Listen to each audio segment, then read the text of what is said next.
KD mathematics zone में आपका पुनः स्वागत है। आज फिर से द्विघात समीकरण के कुछ प्रमुख प्रश्नों को हल कराया जाएगा। आज का पहला प्रश्न है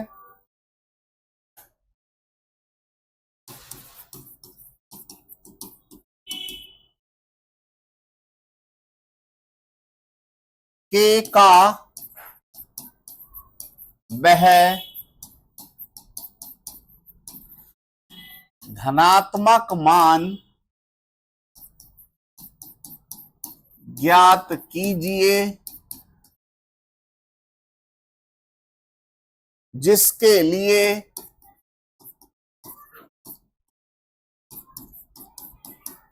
समीकरण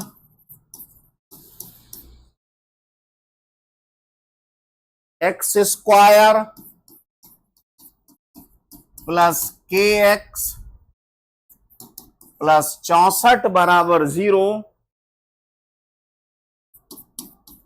तथा x square minus 8x plus के बराबर 0 के मूल वास्तविक हैं।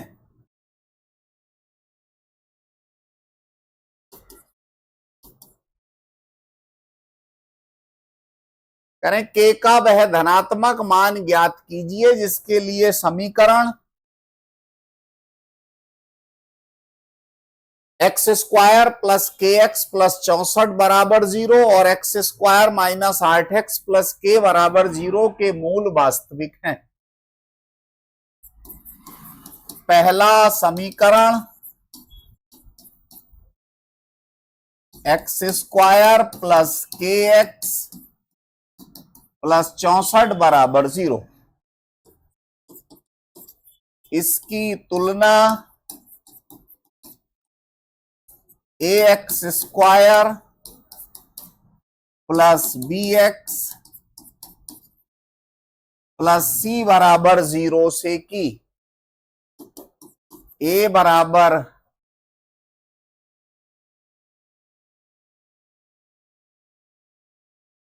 1,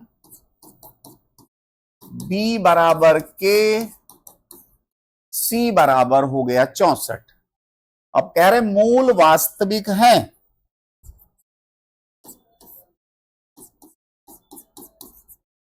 मूल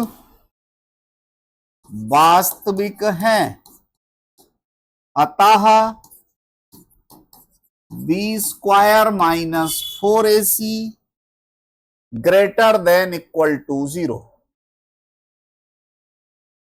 लगाते हैं value b square, k square minus 4 into 1 into 64 greater than equal to 0 implies k square minus 256 greater than equal to 0 implies k square greater than 256।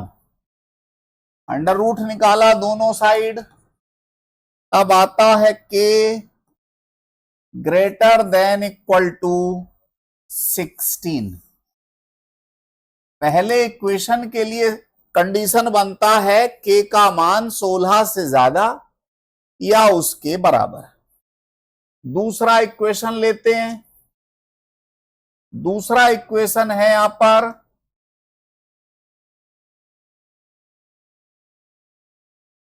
X square minus 8x plus के बराबर 0, इसकी तुलना a x square plus b x plus c बराबर 0 से की।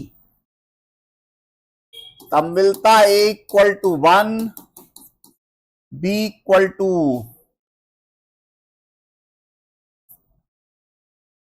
-8, c equal to k. इसके मूल भी वास्तविक हैं। मूल वास्तविक हैं अतः b² minus 4ac greater than equal to 0 implies -8² minus 4 into 1 into k greater than equal to 0 implies -8² हो गया 64 -4k greater than equal to 0 implies 64 greater than equal to 4k उधर ट्रांसफर किया 4k को implies 4k less than equal to 64 4 से 64 cancel हो जाएगा 16 बार implies k less than equal to 16 equation number 2 दो कंडीशन के लिए हमें प्राप्त होती हैं। पहली कंडीशन है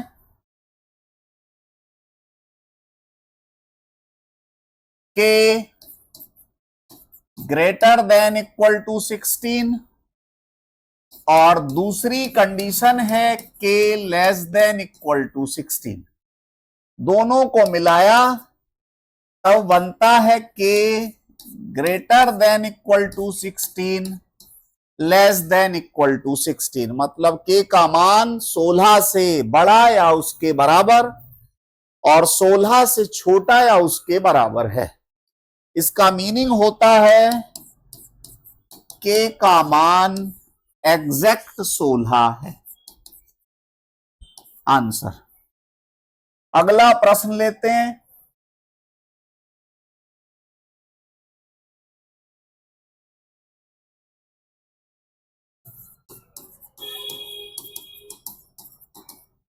नेक्स्ट क्वेश्चन।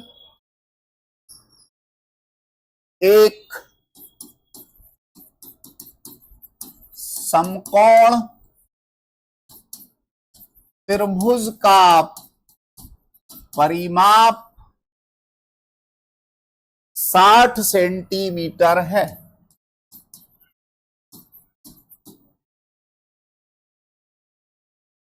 उसका कर्ण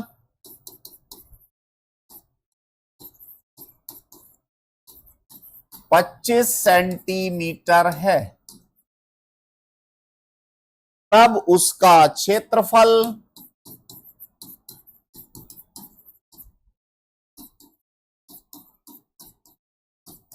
ज्ञात करो।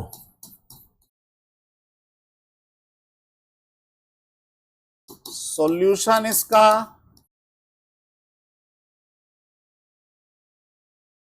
समकोण त्रिभुज है। ये समकोण त्रिभुज बना लिया।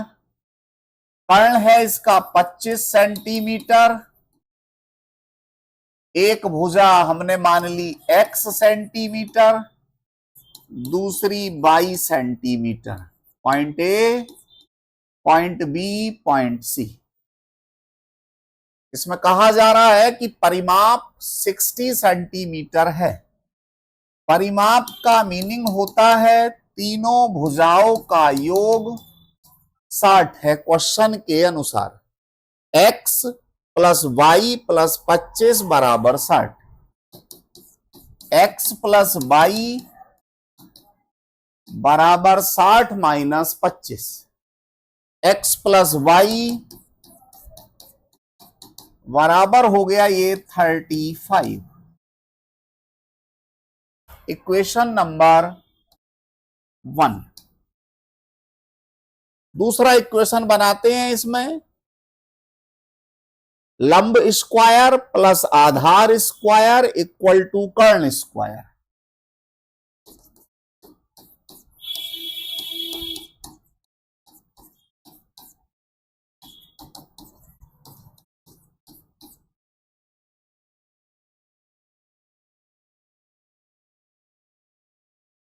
अब रहा x square plus 22 square equal to 25 square, implies x square plus 22 square equal to 625।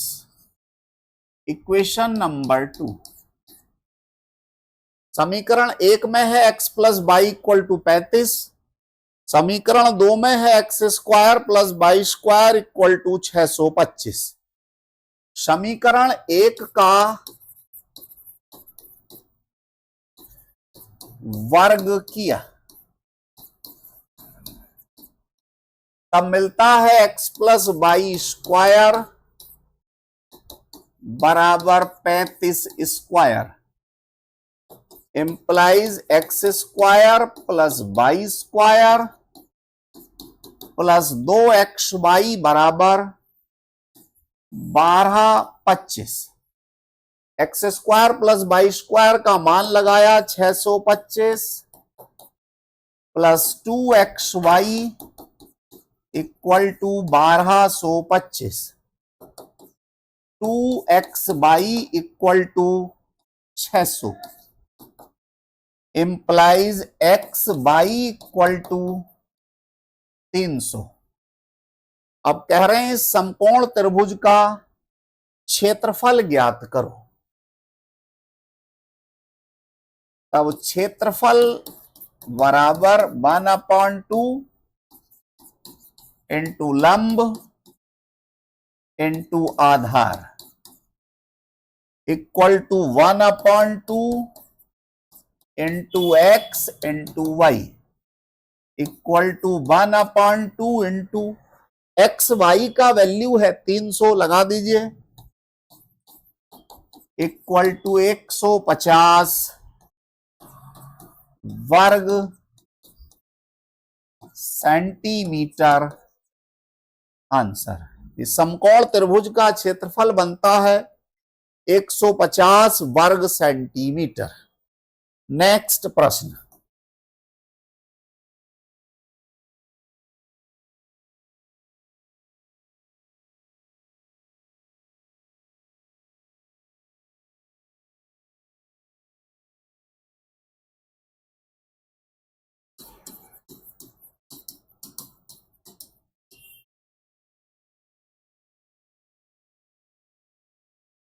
के का नहीं सॉरी दूसरा प्रश्न लेते हैं, ये पहले हो गया है। यदि अल्फा तथा बीटा द्विघात समीकरण a x square plus b x plus c equal to 0 के मूल हैं,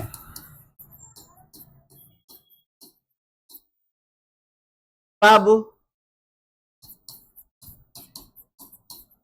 निम्नलिखित के मान ज्ञात कीजिए।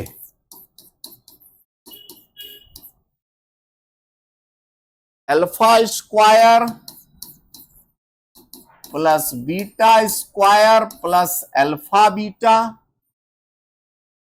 Number 2 alpha square plus beta square. Number 3 1/अल्फा स्क्वायर प्लस 1/बीटा स्क्वायर। ये 3 वैल्यूज हमें निकालनी है यहां पर।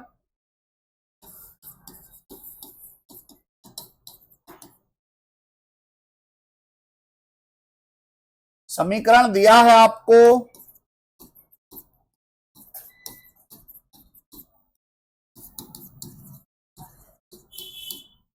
ए x square plus b x plus c बराबर 0। इसके मूल है अल्फा और बीटा। अब मूलों का योगफल बनता है alpha plus beta equal to minus B upon A, alpha into beta equal to c upon a. ये दो वैल्यूज द्विघात समीकरण से हमें मिल गई हैं। Alpha plus beta minus B upon ए, अल्फा बीटा रहा सी अपॉन ए। पहला पार्ट इसका हल करते हैं। Alpha square plus beta square plus alpha beta, इसका वैल्यू पूछा गया है। तब alpha square plus beta square, ये जो अल्फा बीटा है इसको 2 alpha beta minus alpha beta लिखा। तब बनता है स्टार्टिंग वाले 3 term alpha plus beta square minus alpha beta.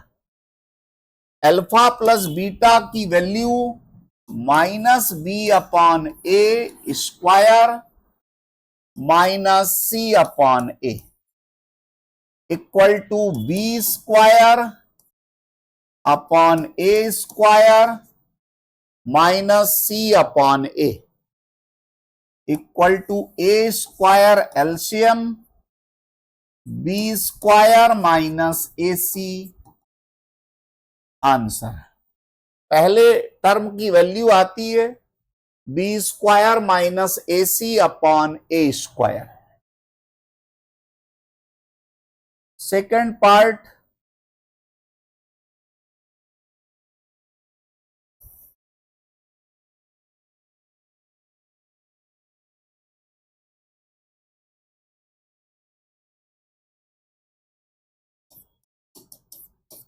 Alpha square plus beta square, इसकी वैल्यू पूछी जा रही है।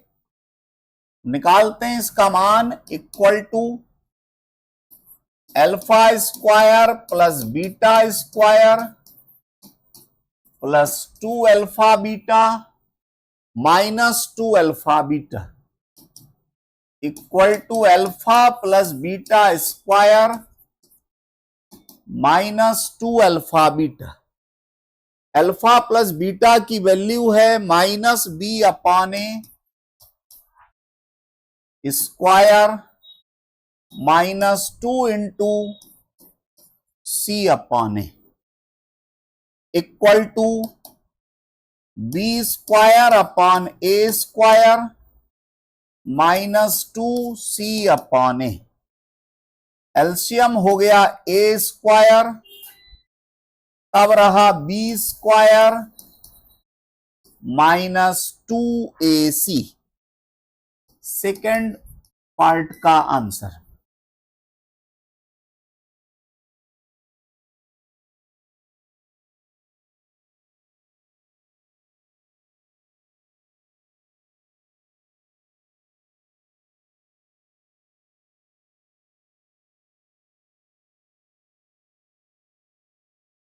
Third part,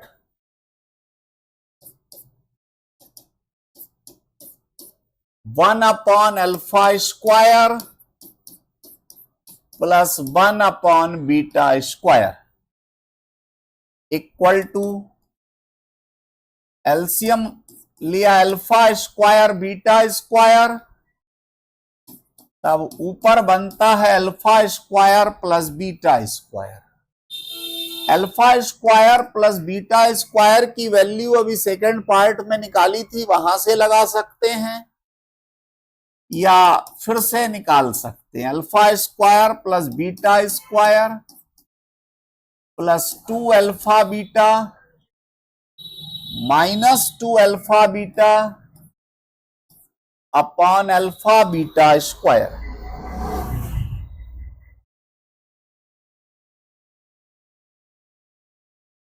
equal to alpha plus beta square minus 2 alpha beta upon alpha beta square. Alpha plus beta का मान है minus B upon ए square minus 2c upon ए। Upon C upon ए square. Alpha plus beta की value minus B upon ए, alpha beta की value C upon ए, दोनों जगह use की। अब इसको सॉल्व करिए। Equal to b square upon A square minus 2c upon A upon c square upon A square equal to LCM लो ऊपर, a square तब रहा b square minus 2ac upon c square upon A square. A square से a square cancel हो जाएगा, ये तब बनता b square minus 2ac upon c square, answer. Next प्रश्न लेते हैं।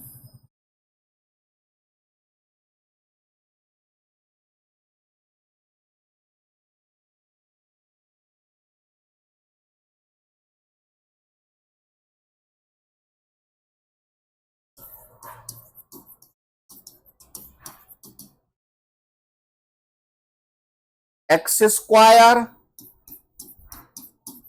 प्लस 3 मॉड एक्स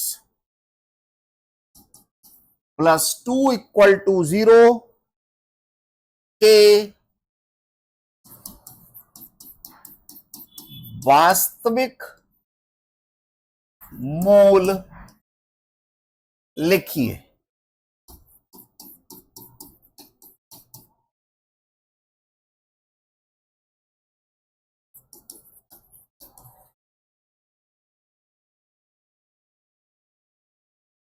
वास्तविक मूल लिखने इस इक्वेशन के x square plus 3 mod x plus 2 equal to 0। सबसे पहले मॉड की डेफिनेशन आप समझेंगे। Mod x equal to x होता है यदि x greater than equal to 0। Mod x equal to minus x होता है यदि x less than equal to 0।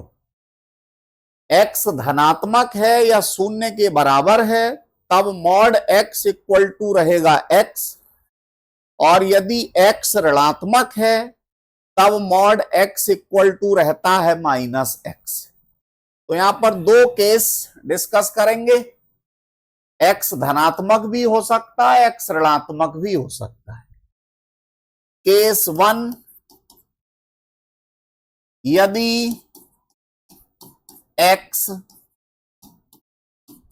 धनात्मक है तब क्या रहेगा, मॉड एक्स इक्वल टू रहेगा एक्स। लगाते हैं इसमें, तब समीकरण हो गया x square plus 3x plus 2 equal to 0। यहां पर ये ध्यान देने वाली बात है कि ये जो x है ये धनात्मक है, x यहां पर धनात्मक है। इंप्लाइज, इसको सोल्व करते हैं, x square plus 2x plus x equal to 0 implies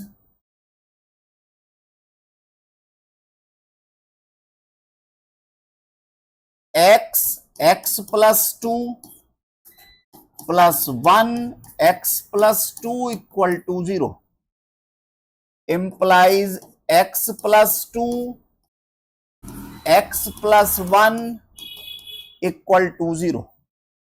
यहां से आपको x की जो वैल्यूज मिलती हैं वो वैल्यूज हैं x equal to -2 comma x equal to -1।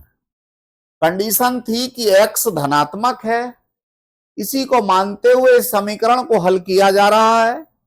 तब लास्ट में x की वैल्यू आती है -2 और -1, जो कि ऊपर की कंडीशन से मैच नहीं करता, क्योंकि x हमारा यहां पर धनात्मक है। इसका मतलब जो हमने निकाला है वो सही नहीं है। तो पहले केस में कोई मूल हमें प्राप्त नहीं होता है। अब दूसरे केस को डिस्कस करते हैं।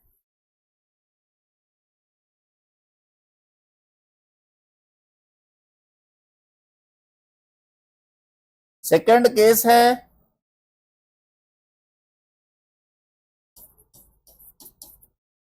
यदि x ऋणात्मक है, तो x ऋणात्मक होगा तब मॉड x इक्वल टू रहेगा -x। तो लगाते हैं समीकरण में, तब समीकरण हो गया x² -3x + 2 = 0। यहां भी ये बात नोट करनी है कि x ऋणात्मक है, ये माना गया है। इसको हल करते हैं।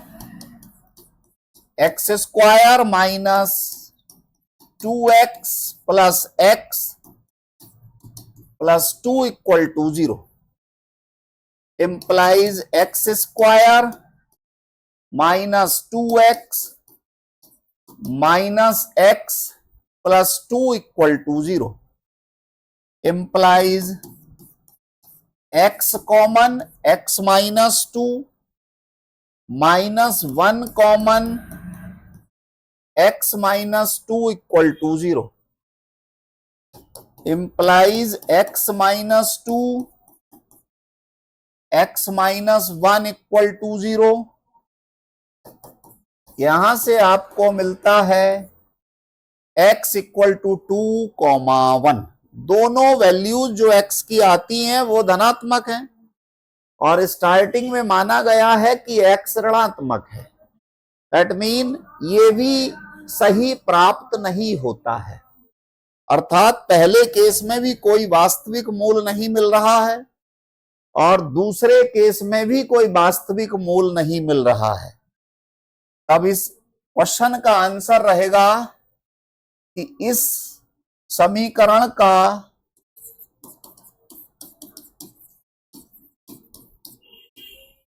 कोई भी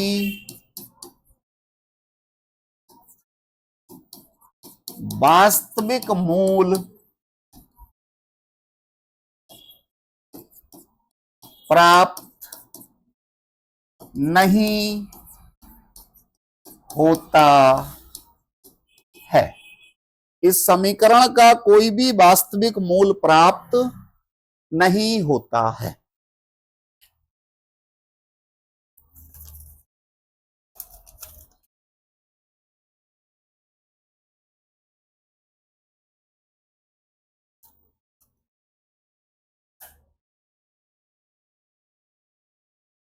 एक और प्रश्न लेते हैं इसी प्रकार का।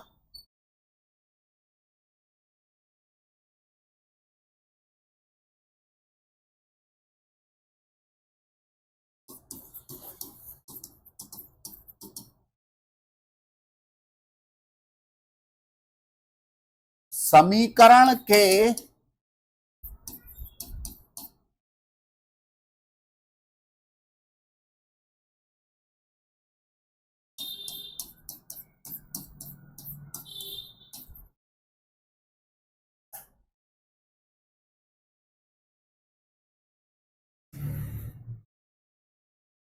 बराबर 0 के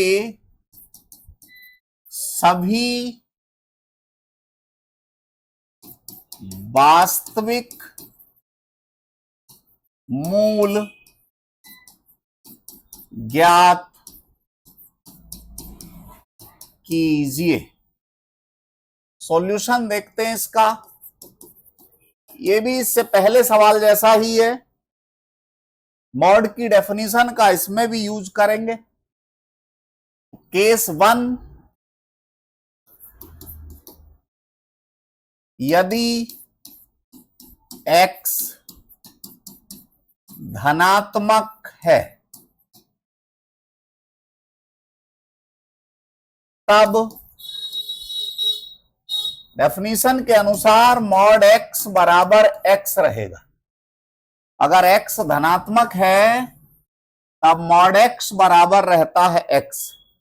इसको यूज करते हैं समीकरण में, तब मिलता है x square plus x minus 6 equal to 0 implies x square factor किए plus 3x minus 2x minus 6 equal to 0।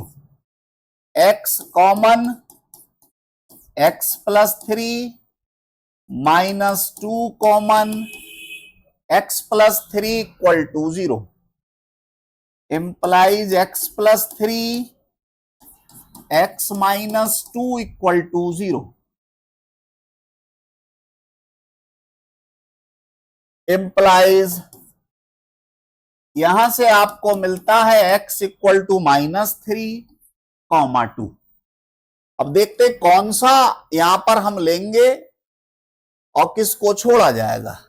हमने जो केस 1 स्टार्ट किया उसमें लिखा है x धनात्मक है, तो केवल धनात्मक वैल्यू ही हमें लेनी है, ऋणात्मक वैल्यू को छोड़ना है।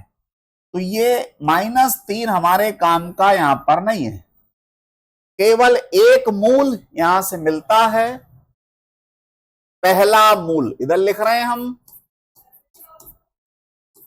पहला मूल बराबर 2। केस 1 से केवल एक मूल हाथ आता है, पहला मूल। अब केस 2 को देखते हैं।